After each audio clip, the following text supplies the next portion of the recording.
Tujuan bahasa Indonesia yaitu sebagai alat pemersatu bangsa, juga bertujuan untuk memfasilitasi komunikasi antar warga negara di berbagai daerah. Lalu ada kedudukan bahasa Indonesia, di mana sebagai bahasa nasional dan bahasa negara. Dan yang terakhir ada fungsi bahasa Indonesia. Fungsi utama sebagai alat komunikasi, lambang identitas nasional, alat pemersatu bangsa yang beragam, dan bahasa resmi kenegaraan. Penerapan kaidah ejaan bahasa Indonesia yaitu terbagi menjadi 4. Yang pertama, pemakaian huruf.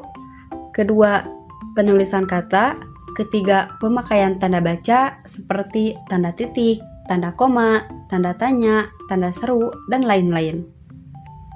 Keempat, penulisan unsur serapan seperti bahasa asing ke bahasa Indonesia.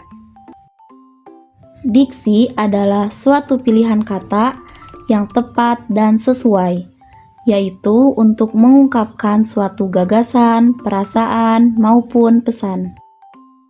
Makna kontekstual adalah makna kata yang disesuaikan dengan situasi. Adapun contohnya, kata kepala dalam kepala sekolah berarti pemimpin, bukan bagian tubuh. Kata dingin dalam tatapannya dingin berarti tidak ramah, bukan suhu. Kata ringan tangan bisa berarti suka menolong atau suka memukul, tergantung penggunaannya.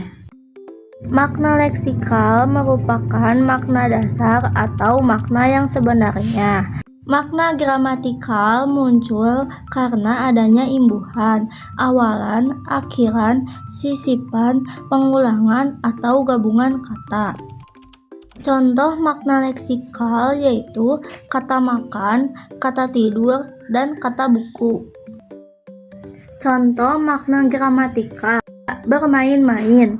Kata dasarnya adalah main, lalu direduplikasi main-main menjadi bermain-main. Lalu ada makna konotatif dan makna denotatif. Makna konotatif ialah arti tambahan, kiasan, atau nilai rasa yang muncul sebagai asosiasi pikiran, perasaan, atau pengalaman terhadap suatu kata. Sedangkan makna denotatif ialah arti sebenarnya, harfiah, atau kamus suatu kata. Selanjutnya contoh dari kalimat makna denotatif. Yang pertama, Selva cantik seperti model. Yang kedua, beliau telah meninggal 3 tahun yang lalu. Yang ketiga, kolam itu luasnya 100 meter persegi. Contoh kalimat dari makna konotatif. Yang pertama, Selva cantik bagaikan bunga. Yang kedua, beliau telah mangkat 3 tahun yang lalu.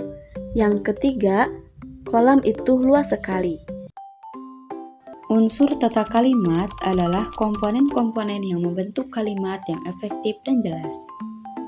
Berikut beberapa unsur tata kalimat. 1. Subjek. Subjek adalah pelaku atau topik utama kalimat. 2. Predikat. Predikat adalah menunjukkan perbuatan pada keadaan atau sifat. 3. Objek. Objek adalah sasaran perbuatan predikat.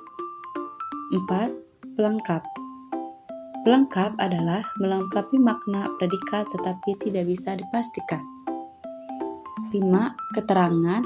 Keterangan adalah menunjukkan waktu, tempat, alat, cara, tujuan, sebab, dan lain-lain. Pola kalimat dasar adalah kalimat yang paling sederhana, sedangkan kelengkapan unsur sebuah kalimat yaitu kalimat dianggap lengkap apabila memiliki unsur inti, subjek, dan predikat. Dan kesejajaran satuan dalam kalimat merupakan salah satu syarat kalimat efektif agar mudah dipahami. Pemilihan kata atau diksi adalah kemampuan memilih kata yang tepat, sesuai, dan efektif untuk menyusun kalimat sehingga pesan yang disampaikan jelas. Adapun struktur kalimat adalah susunan atau pola hubungan antar unsur dalam kalimat. Kalimat efektif adalah kalimat yang dapat menyampaikan gagasan penulis atau pembaca. Ciri kalimat efektif ialah kesepadanan, keparalelan, ketegasan, kehematan, kecermatan, kepaduan, serta kelogisan. Paragraf adalah suatu kesatuan pikiran yang lebih tinggi atau lebih luas daripada kalimat. Struktur paragraf terdiri 1 kalimat topik atau kalimat utama, 2 kalimat penjelas, 3 kalimat penutup. Terbagi menjadi 3. 1. Paragraf pembuka. Kedua, paragraf penghubung. Yang ketiga, paragraf penutup. Paragraf berdasarkan teknik pemaparannya terbagi menjadi 4 bagian. Yang pertama ialah deskriptif, yang kedua ekspositoris, yang ketiga argumentatif, dan yang keempat ialah naratif.